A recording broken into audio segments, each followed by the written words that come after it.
الحمد لله رب العالمين والعاقبة للمتقين ولا عدوان إلا على الظالمين صلى الله على نبينا محمد وعلى آله وصحبه وسلم تسليما كثيرا أما بعد السلام عليكم ورحمة الله وبركاته سيدا جمع مساجدكم أي وقايين جمعي هراء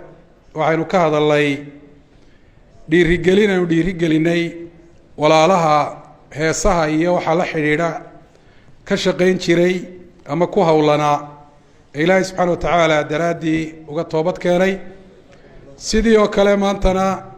waxayna soo booqday oo inoo yimi oo nala soo tukaday walaalkeen Maxamed Mubaarak waxaad moodaa inuu afkee kala baxay waxaan hadda ka fikirayay inaan iraahdo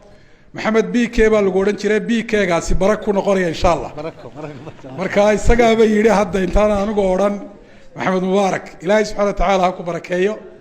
rabbina subhanahu wa ta'ala dhamaanteen ba toobada hayna waafajiyo dhamaanteen ba khalad iyo gaf weyn u galaa sharaf bay u tahay qofku inuu ilaahay subhanahu wa ta'ala uga toobad keeno ilaahay daraadiina uga tago wax laga yaabo inuu markaa muuqaal ahaan dadka ugu muuqday inuu magac iyo maamuus iyo sharaf u leeyahay ama adduunyo in laga helayo hadduu ilaahay daraadii uga tagana ilaahay baa subxaana wa tacaala ugu bedelaya wax ka khayr badan waxaynu sidan u samaynaynaa waxaynu dhiirigelinaynaa walaalaha kale iyagu weli kusii harsan oo aynu leenahay walaalaha faraha badan ee arrinkaa xumaantiisa dareemay ee ilaahay daraadii uga tegay sunno fiican bay jideeyeen oo ku dayasho mudan idinkuna insha Allah ta'ala wad ku dayan doontaan sida ay yeeleen ayaad yeeli doontaan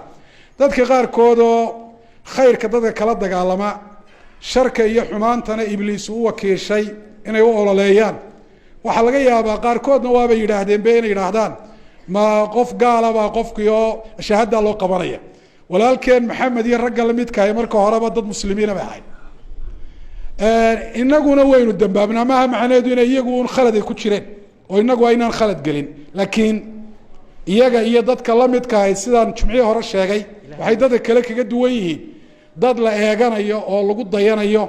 oo dad fara badan shaqada ay qabanayaan ay ku dambaabayeen ayay ahaayeen haddii ay iyagu khaladka ka tagaana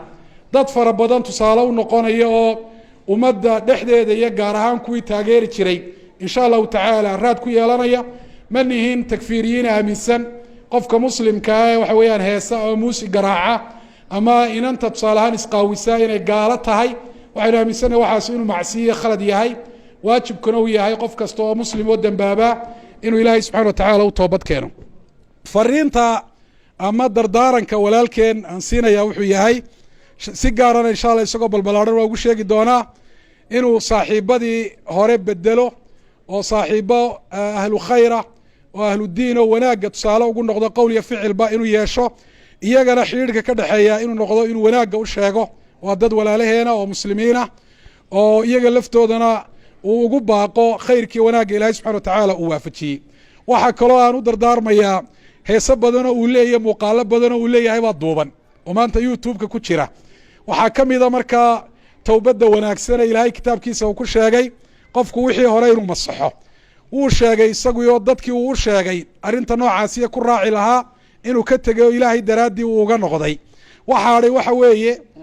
sidii sooraan oo kale sooraan waa Abdullah Diiriye sooraan uu geeriyooday ilaahu naxariisto isagoo muadin masjid abu geeriyooday ninka riwaayadeeya ma ahay waa sooraankii hore ee la yaqaanay wuxuu sheegay oo marar fara badan uu baahiyay waxa laalo wixii hees hore looga duubay iyo riwaayad ila masaxo oo isagu aanu mas'uul ka ahayn cidii dambe waxa weeyaan dhageysata marka isagana insha Allah ta'ala inta dadka inuu sheego waa ka codsanaya walaalkeen waana soo dhaweynaya wuxuu inoo oranaya barakallahu fi السلام عليكم ورحمة الله وبركاته دماتينات بان idin salaamaya sheekhana waanu hambalyeynaya idinkuna waxaan idin ka codsanayaa inay ducaysaan aad baa mahadsantiin ma sha Allah barakallahu fi jazakallahu Allah yubarak